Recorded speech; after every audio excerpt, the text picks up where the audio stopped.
ও সাহাবারা আলমারউ মা মান আহাব্বা, প্রতিটা মানুষ তার সাথী হবে বাবা। দুনিয়ার জমিনে যে যাকে মহব্বত করে, যে যাকে ভালোবাসে, যে যার আদর্শকে নকল করে, তার সাথে তার হাসর হবে বাবা। বাবাজিরা, অতএব হাদিসটা দেখে বোঝা যায় দুনিয়ার জমিনে আল্লাহওয়ালা মুত্তাকি দিনদারদের সঙ্গে মহব্বত রাখলে বান্দার আখিরাত আল্লাহ আলো করে দেবে বাবা।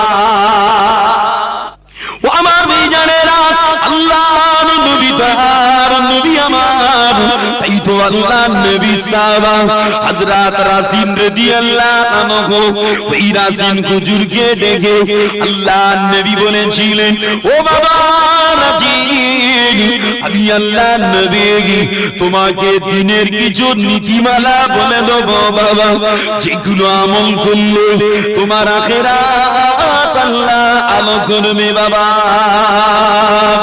বাবা রাজিন রে, ওই নীতিমালা গুলো হলো, যখন তুমি কোন জিকিরের মজলিস পাবে, ওই জিকিরের মজলিসটা তোমার জন্য লাজিম করে নেবে বাবা।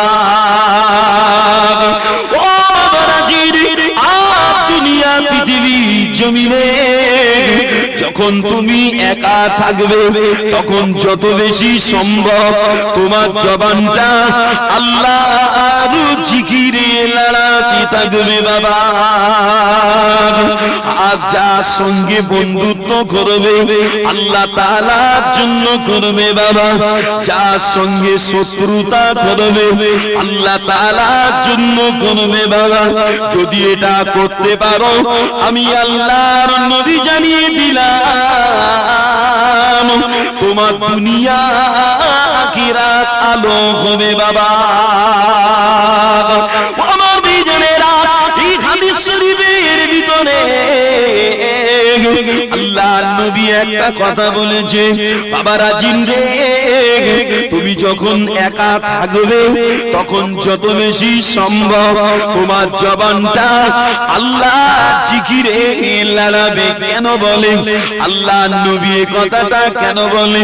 কেন না আল্লাহর নবী হাদিস পাকে জানিয়েছে, আশ-শাইতানু যাসিমুন আলা কলবি ইবনি আদম। আল্লাহর নবী বলেছেন, ও আমার সাহাবারা, নিশ্চয়ই শয়তান আদম সন্তানের কলিজায় জেগে বসে থাকে বাবা, সেটে বসে থাকে বাবা। যেমন চোখ ধরলে সেটে ধরে নেয়, ওরম দ্বারা শয়তান মানুষের কলিজায় সেটে বসে থাকে বাবা। আল্লাহর নবী সাহাবারা বিনা সময় আল্লাহর নবীকে জিজ্ঞাসা করেছিলেন, ও আল্লাহর হাবিবি পাক, ওই শয়তান তাড়ানোর মাধ্যমটা কি গুজব? কলিজা থেকে শয়তান তোলার মাধ্যমটা কি? আল্লাহর নবী বলেছিলেন, বাবা সাহাবারা, ফাইজা যাকারাল্লাহ খানাসা, কলিজা থেকে শয়তান তাড়াবার মাধ্যম হলো আল্লাহর জিকির বেশি বেশি করা। আমার ভাইজানেরা, তবে আল্লাহর নবী তার নবী বলেন, বাবা রাজিন রে, যখন আল্লাহর বান্দা আল্লাহ জিকির থেকে গাফেল হয়ে যায়, আল্লাহ জিকির থেকে জুদা হয়ে যায়, তখন শয়তান আবার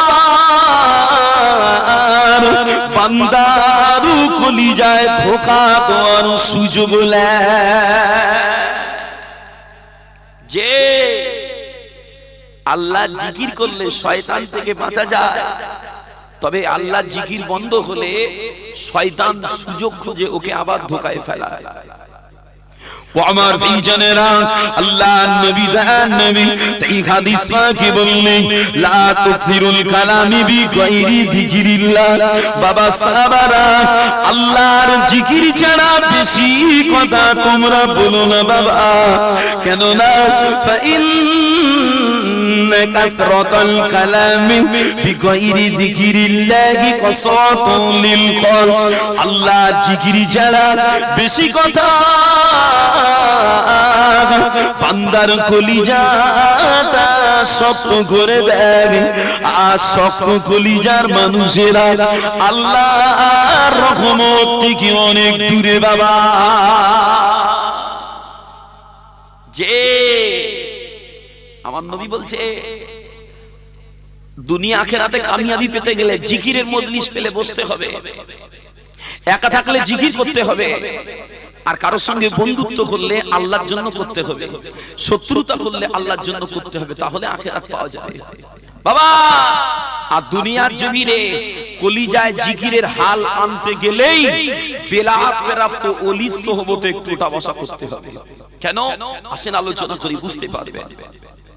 ও আমার ভাইজানেরা, আল্লাহর ওলি হযরত দাদা খুজির পীর কেবলা রাহমাতুল্লাহ, আমার দাদা খুজিরের কামেল খলিফা সুফি সাইমউদ্দিন সাহেব বলেন, একদা আমরা কয়েকজন জাকিরিন ফুরফুরা শরীফে গিয়েছিলাম। ফুরফুরা শরীফের পীর মুসাদ্দিদ জামান আলা হযরত দাদা খুজির পীর কেবলা পথ দিনে ফজরের নামাজটা আদায় করে আমাদের একটুখানি মোরাকাবা শিক্ষা দিয়ে আমাদের ঘরে বলেছিলেন, ও বাবা মুরিদেরা আসো বাবা আসো, মাদ্রাসার পুকুরের পানাগুলো তুলতে হবে বাবা। সুফি সাইমউদ্দিন সাহেব বলেন, কালটা ছিল খুব কঠিন ঠান্ডা, পুকুরের পানিও ছিল খুব ঠান্ডা। এরপরে আমার পীরের অর্ডার, আমি পুকুরে ঝাঁপ দিয়ে পড়ে পানাগুলো তুলতে লেগেছিলাম। আমার বেজনেরা সুফি সাইমউদ্দিন সাহেব বলে, আর আমার সঙ্গে আমার সাথী ভাইরাও অনেকে নেমে গিয়েছিল, আবার কেউ কেউ পুকুর পাড়ে দাঁড়িয়ে নামতে দেরি করছিল বাবা। আর আমাদের এই অবস্থাটা আল্লাহর ওলি মুজাদ্দিদ জামান আমার দাদা খুজির পীর কেবলা রাহমাতুল্লাহ মাদ্রাসা লাইব্রেরি বারান্দায় দাঁড়িয়ে দাঁড়িয়ে দেখছিলেন বাবা। কিছু সময় পরে আমার দাদা খুজির পীর কেবলা মাদ্রাসা লাইব্রেরির বারান্দা থেকে পুকুর পাড়ে হাজির হয়ে মুরিদদের আওয়াজ করে বলেছিল, ও বাবা মুরিদিরা, ও বাবা মুরিদিরা, উঠে এসো বাবা, উঠে এসো বাবা, তোমরা যে ঠান্ডায় মরে গেলে বাবা। সুফি সাইমউদ্দিন সাহেব বলেন, আমার পীরের অর্ডার, আমি তৎক্ষণাৎ পুকুর থেকে ডাঙায় উঠে এসেছিলাম।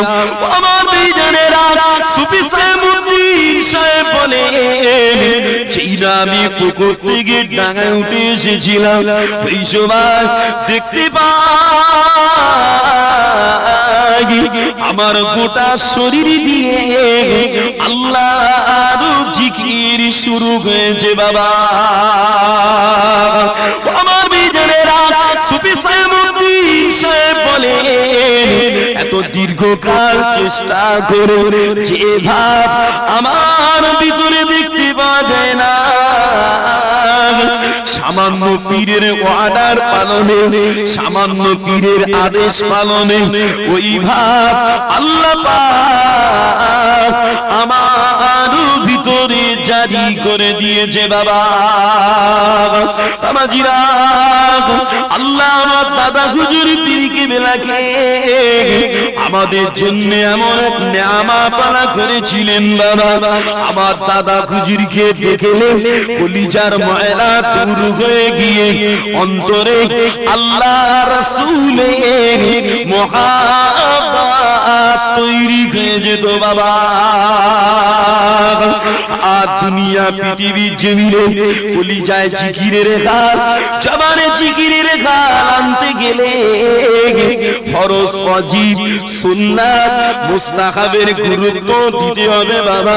খাদ্য খোরাক দেখে শুনে খেতে হবে, কেননা আল্লাহর নবী দয়ার নবী বলেন বাবা সাহাবারা, খাদ্য খোরাক খাওয়ার ক্ষেত্রে যে ব্যক্তি দ্বিধাবোধ করে না যে আমার খানাটা কোথা থেকে এলো, আমার আল্লাহ পাক এটাও দ্বিধাবোধ করবেন না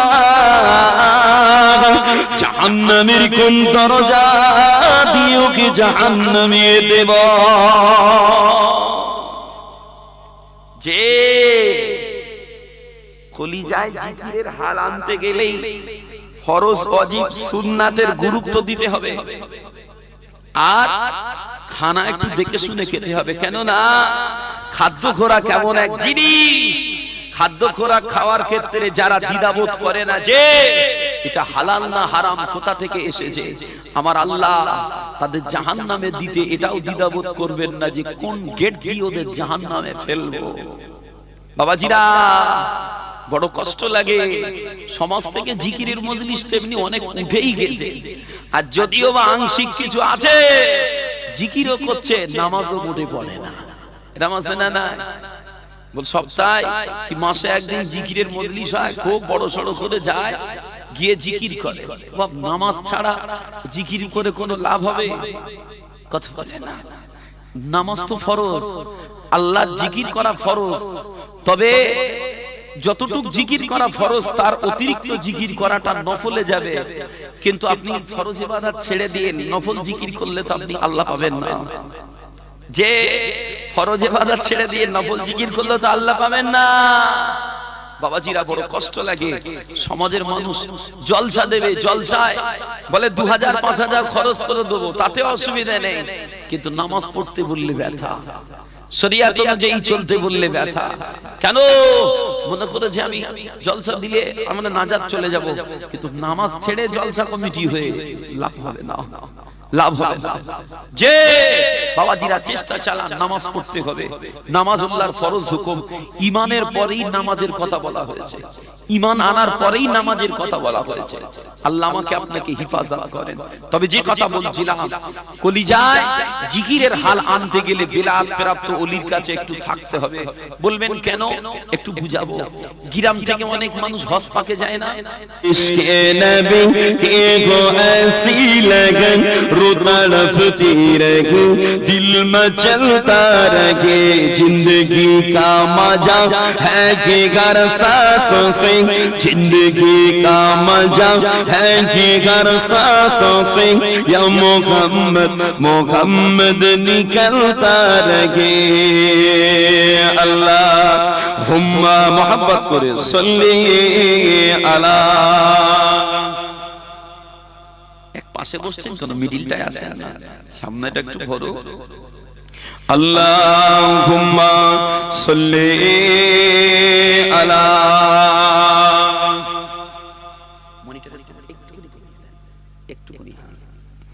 ওয়া আলা আলিহি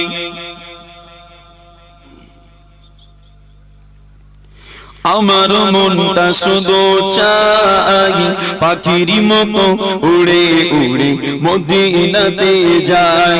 আমার মনটা শুধু চাই পাখির মতো উড়ে উড়ে মদিনাতে যায়। পাঠ করব খোদার কালাম সকাল সন্ধ্যা দেব সালাম নবীর দুটি পাই পাখির মতো উড়ে উড়ে মদিনাতে যায়।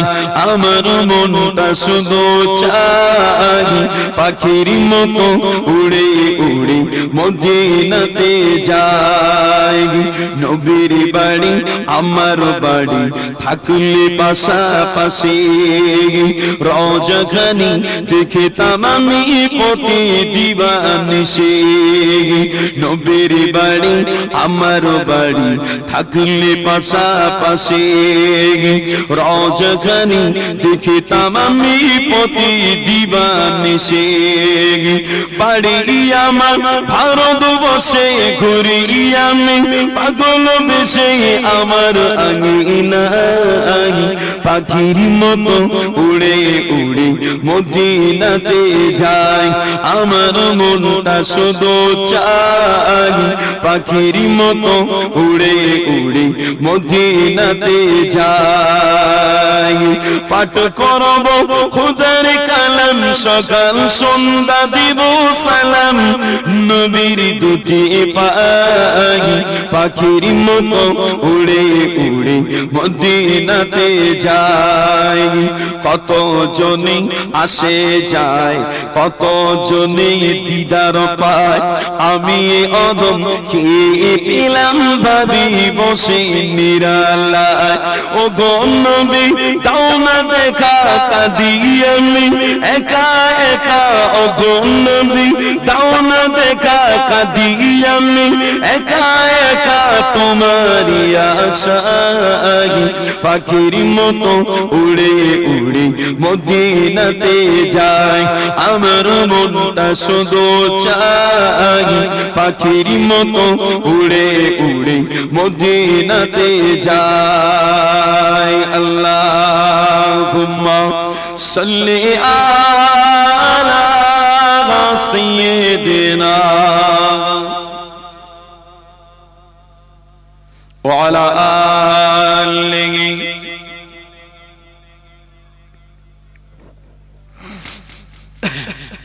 সাল্লাল্লাহু আলাইহি ওয়াসাল্লাম। মহান আল্লাহ পাক বড় দয়াবান মেহেরবান যে আল্লাহ পাক আজকে দিনে আমাকে আপনাকে ভালোবেসে মহব্বত করে এত সুন্দর একটা পুত পবিত্র মাজমা মাহফিলে বসিয়েছে যে মাহফিলে বসলে বান্দার জীবনের গুনাহ সাগীরা গুলো আল্লাহ এমনি মোচন করে দেন সকলে পড়েন আলহামদুলিল্লাহ। পাশাপাশি জানাই সৈয়দুল আম্বিয়া সরকারে দো আলম আহমদে মুস্তাফা দোহে মুস্তাফা যে নবী পাকের ওসিলা করে আল্লাহ পাক আজকে দিনে আমাকে আপনাকে সৃষ্টি শ্রেষ্ঠ করে আশরাফুল মাখলুক করে तमाम নবীদের উম্মতের তুলনায় আমার আপনার সম্মান পাওয়ার ইজ্জত উঁচু করে বড় করে দুনিয়া পৃথিবী জমিনে কায়েম ও দায়েম রেখেছে ওই নবী পাকের উপরে দরুদের নজরানা সকলে পড়ি সাল্লাল্লাহু আলাইহি ওয়াসাল্লাম। একটু মহব্বতে পড়েন সাল্লাল্লাহু আলাইহি ওয়াসাল্লাম। বাবাজিরা আজকে দিনে আপনার গ্রামে এমনি করে জয়নগর তাইতো জয়নগর মালিপাড়া গ্রামে দিনী মাহফিলের ইন্তজাম আল্লাহর দয়া জওয়ান যুবক নওজওয়ান তরুণ খাস করে আপনাদের কারি সাহেব হুজুরের একান্ত মেহনত জওয়ান যুবকদের সাথে করে নিয়ে এত সুন্দর একটা মাহফিল আল্লাহ করে করতে পেরেছে। এই মাহফিল আমার আপনার জীবনের সকলের নাজাতের ওসিলা বানিয়ে দেন বলেন আল্লাহুম্মা আমিন। তবে বাবাজিরা খাস করে এই মাহফিলটা বিগত দিনে যারা আমাদের সঙ্গে ছিলেন একসঙ্গে দুনিয়া করেছি বাবা আল্লাহর ডাকে তারা সাড়া দিয়ে পরপারে চলে গেছেন তাদের আখিরাতের তাদের কবরের দিকে তাকিয়ে তাদের রূহে সবরে সানির জন্য এই মাহফিলের ইন্তজাম। তবে বাবাজিরা উদ্দেশ্য কবরবাসী সবরে সানি তবে এই মজলিসের আলোচনা যদি আমরা জিন্দারা শুনি আমরা যারা হায়াতে আছি শুনে যদি আমল করতে পারি ইনশাআল্লাহ তাআলা আমার আপনার আখিরাতটা আল্লাহ আলো করবেন বলেন আল্লাহুম্মা আমিন। তবে বাবাজিরা কিয়ামত সকলের হবে কিয়ামতের মাঠে আমার আপনার সকলের উঠতে হবে কিয়ামতের মাঠে আল্লাহর সামনে জবাব দিতেই হবে। কেননা আল্লাহর নবী দয়াল নবী প্যারা নবী আমার হাদিস পাকে জানিয়েছেন বাবারা লা তাযুলু কদামু ইবনি আদামা ইয়াউমাল কিয়ামাতি মিন ইনদি রাব্বিহি হাত্তা ইউসআলু আনিল খামস। আল্লাহর নবী বলছেন, বাবা সাহাবারা, কাল কিয়ামত হাসরের মাঠে আদম সন্তানেরা ততক্ষণ আল্লাহর সামনে দিকে কদম তুলতে পারবে না যতক্ষণ পর্যন্ত না আল্লাহ পাক বান্দাদেরকে পাঁচটা প্রশ্ন না করে। যে কিয়ামতের মাঠটা হবে 50,000 বছরের দিন, যে কিয়ামতের মাঠে আসমানে সূর্যের 12টা মুখ হবে, সূর্যটা মাথার কাছে আসবে বাবা, জমিন পুড়ে তামা হবে। ওই দিনে আল্লাহর সামনে দাঁড়িয়ে বিচার হবে। বাবা কি বিচার, কি জবাব দেবেন আল্লাহ? আল্লাহ পাক বলবেন, আন উমরিহি ফিমা আপনাগু, বান্দা আমি যে তোমার হায়াত দিয়েছিলাম এই হায়াতটা কোন কাজে কিভাবে ব্যয় করেছো, জবাব দাও। আল্লাহ বাদ জানতে চাইবে, ওয়া আন শাবাবিহি ফিমা আবলাহু, বান্দা আমি যে তোমার যৌবন দিয়েছিলাম, জওয়ানি দিয়েছিলাম, এই যৌবনটা কিভাবে কোন খাদে বিনাশ করেছো, জবাব দাও। আল্লাহ আবার জানতে চাইবে, ও মালিকি মিন আইনা আকতাসাবা, বান্দা কোন পথে আয় করেছিলে, ও ফিমা আনফাকা, আর ওই আয় কিরিত কামাই কিরিত মালটা কিভাবে ব্যয় করেছিলে, বলো, জবাব দাও। শেষবে আল্লাহ জিজ্ঞাসা করবেন, ওয়া মাযা আমিলা ফিমা আমিলা, যে ফিমা আলিমা, আল্লাহ পাক শেষবে জিজ্ঞাসা করবেন, ওই আমার বান্দা, আমি আল্লাহ তোমার যে জ্ঞান দিয়েছিলাম, ইলম দিয়েছিলাম, বুদ্ধি দিয়েছিলাম, এই জ্ঞান অনুযায়ী কতটা আমল করেছো আমাকে একটু জবাব দাও। বাবাজিরা, জবাব দিতে পারলে ভালো, না হলে খবর খারাপ।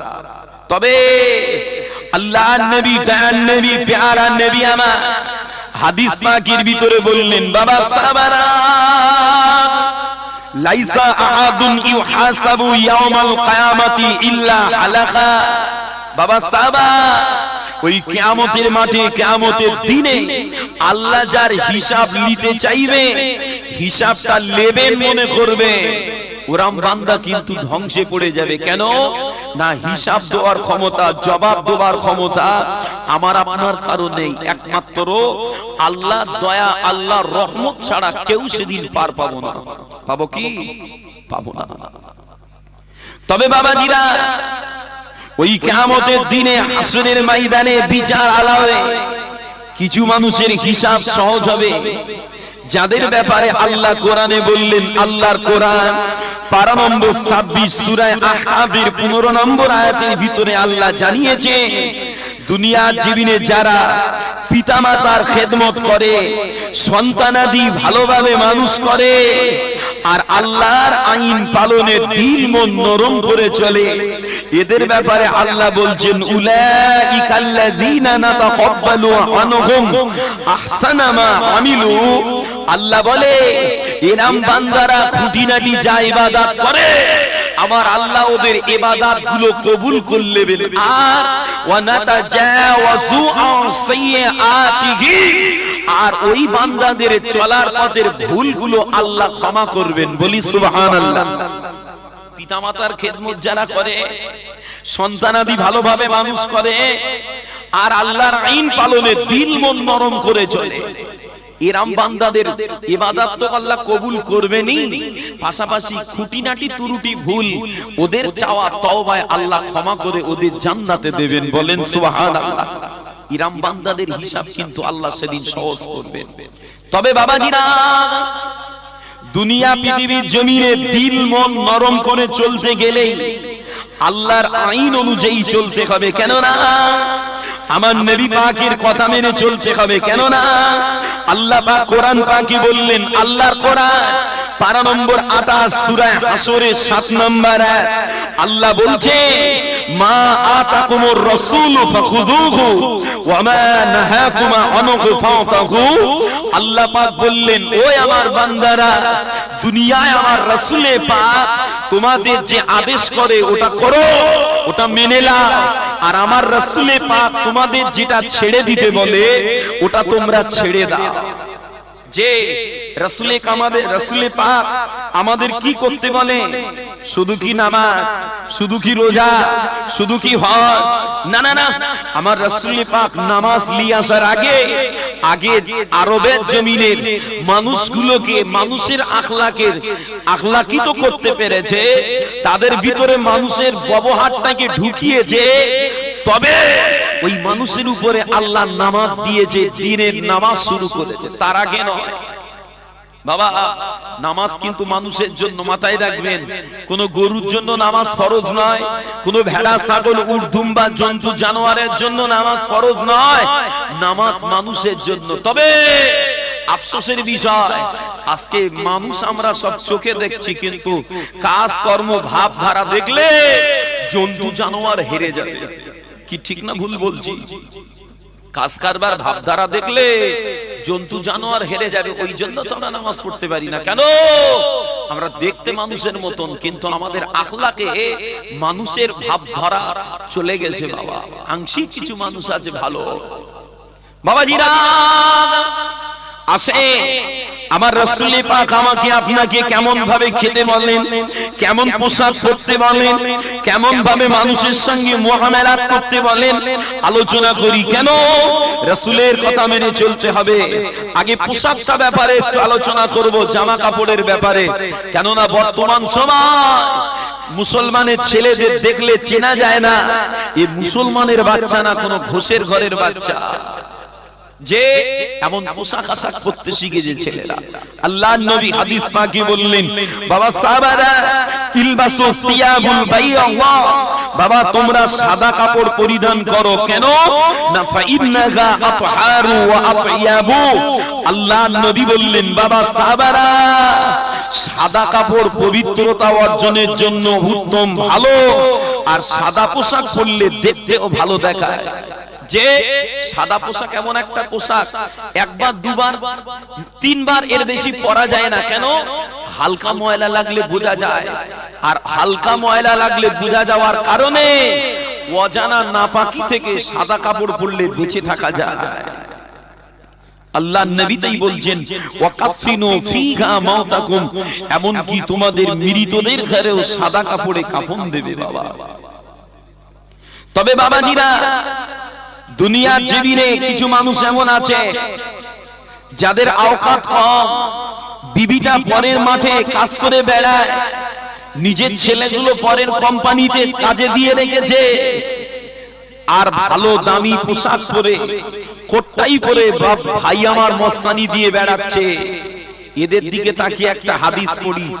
আল্লাহর নবী হাদিসে বললেন, মান লাবিসা সাওবা শুহরাতিন ফি দুনিয়া, আল্লাহর নবী বলছেন দুনিয়ার জমিনে যারা সুনামের পোশাক পরবে, যে আমার আল্লাহ পাক ওই বান্দাদের ঘরে আলবাসা গুল্লাহু সাওবা মাসালাতিন ইয়াউমাল কিয়ামা, আমার আল্লাহ ওরাম বান্দাদের কিয়ামত হাসরের মাঠে অপমানের পোশাক পরাবে।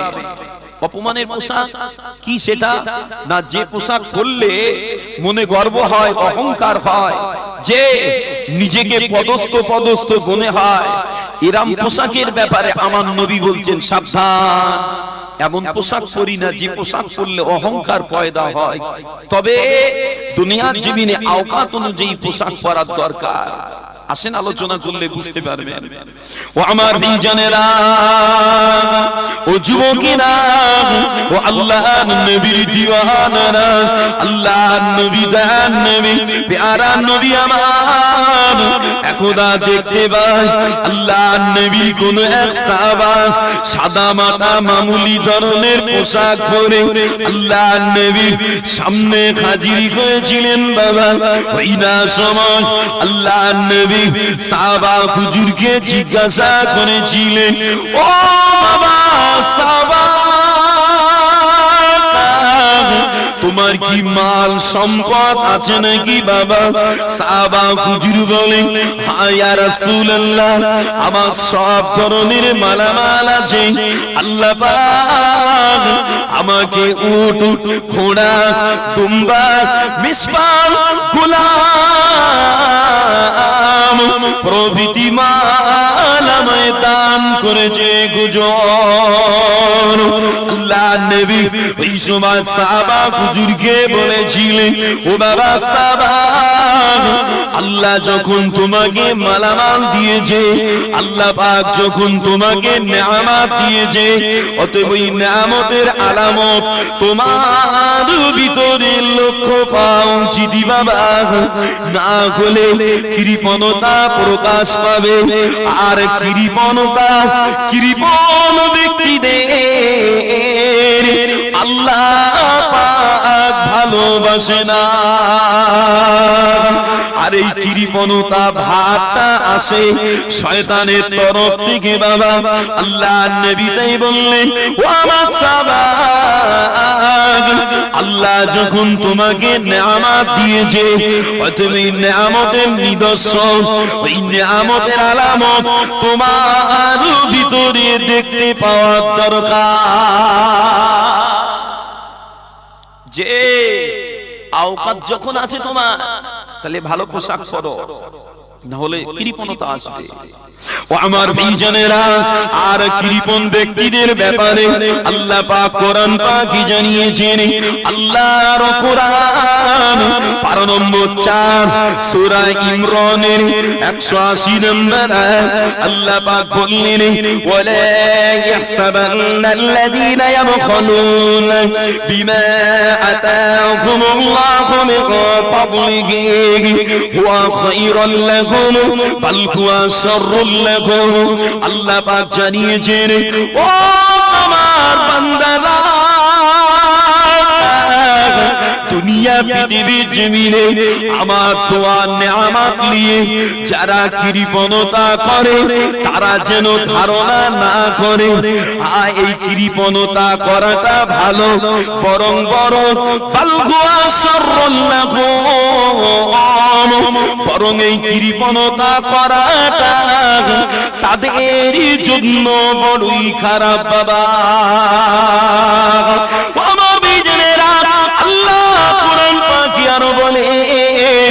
আমার দোয়া নেয়ামত নিয়ে যারা কৃপণতা করে, সাইয়ুতাওয়াকুনা মা বাখিলু বিহি ইয়াউমাল কিয়ামা, কিয়ামতের দিনে আল্লাহ পাক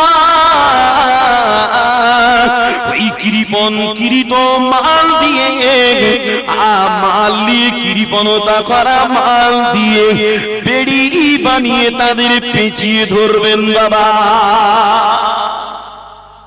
যে দান করতে বলে দেবো না, ফুরিয়ে যাবে, দান করে কি হবে বাবা? কৃপণতার ঠেলায় জীবনে কোনোদিন বড় মাছ কিনে সোনার মানিক ছেলে পুলেদের একটু খাওয়ায় না, এরা মাছ না না। আমার আল্লাহ বলছেন, সাইয়ুতাওয়াকুনা মা বাখিলু বিহি ইয়াউমাল কিয়ামা, যে মাল দিয়ে তারা কৃপণতা করছে, ওই মাল দিয়েই তাদের পেঁচিয়ে ধরবো, কৃপণতার স্বাদ মিটিয়ে দেবো। কৃপণতা আসে শয়তানের তরফ থেকে, কেন? শয়তান ফুরিয়ে যাওয়ার ভয় দেখায়। ও আমার ভাইজানেরা, আল্লাহ নবী প্যারা নবী আমার হাদিস পাকে আরো জানিয়েছে, ও আমার সাহাবারা, খসলাতানি লা তাসতামিআনি ফিল মুমিনিল বুখলু ওয়া সুউল খুলুক। আল্লাহ নবী বললেন, ও আমার সাহাবারা,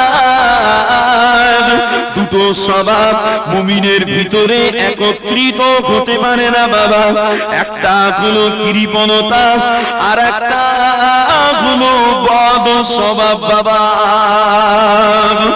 আল্লাহ নবী সাহাবা হযরত আবু বকর সিদ্দিক রাদিয়াল্লাহু আনহু ফজিরামার বর্ণনা করে জানিয়েছে, ও আল্লাহ নবী সাহাবারা, আমি আল্লাহ নবীকে বলতে শুনেছি, ধোঁকাবাজ, কৃপণ, দান করে খোটা দানকারী ব্যক্তিদের জন্য আল্লাহর জান্নাতে যাওয়া কঠিন হবে বাবা। তাহলে কটা কথা বললেন এই হাদিসে। ধোঁকাবাজ, যারা মানুষকে ধোঁকা দিয়ে বেড়ায়, দান কালেকশন করলে কিছু মানুষ আছে হাত তুলে বসে থাকে, বলেও তারা 2000 1000 দেবো, পরে খবর নিলে দেয় না। কেন? বলে কেউ বলে না, তা কি করবো, তাই আমি শুরু করার জন্য হাতটা তুলেছিল। এটা ধোঁকা হচ্ছে বাবাজিরা। আর একটা হলো দান করে খোঁটা দেওয়া, যে আমি দিয়েছিলাম বলে তোরা বড় হয়েছিস, আমাদের বাড়ির ফ্যান খেয়ে মানুষ হয়েছিস, কোথায় যাচ্ছিস, এই যে খোঁটা, এটা যারা খোঁটা দেয় তাদের জান্নাতে দেওয়া কঠিন হয়ে যাবে। আর কৃপণতা, বাবা কৃপণতা একটু বোঝাবো। সমাজে কিছু মানুষ এমন আছে, আল্লাহ যাদের বাড়ি গাড়ি টাকা পয়সা ধন সম্পদ দিয়েছে, এরম শ্রেণীর মানুষ কিন্তু বেশি কৃপণতা করে। দেখবেন আমার কথা কি ভুল হচ্ছে? বাস্তব মিলিয়ে দেখবেন, এরম কোয়ালিটির মানুষ বেশি কৃপণতা করে চলে। এত কৃপণতা করে, জীবনে কোনোদিন ভালো কাপড় তো কেনেও না, আর লুঙ্গি কিনলে টেরিকটের লুঙ্গি ছাড়া চাষা কেনে না। আর টেরিকটের লুঙ্গি কিনলে যেহেতু অনেক দিন যায়, বাবা চাষা টেরিকটের লুঙ্গি পরতেছে 2 বছর 3 বছর পার, চাষা সাও চালাচ্ছে, ওদিকে চাষার লুঙ্গি গুটিয়ে গুটিয়ে এত স্প্রিং হয়েছে, চাষার হেঁটোর মালা টপকে দিচ্ছে, তাও চালাচ্ছে। এইগুলো কৃপণ, এইগুলো কৃপণ। বাবা কৃপণতা স্বভাবটা ভালো না। চলেন আবার আলোচনা করি। ও আমার ভাইজানেরা, আল্লাহর নবী, দয়ার নবী আমার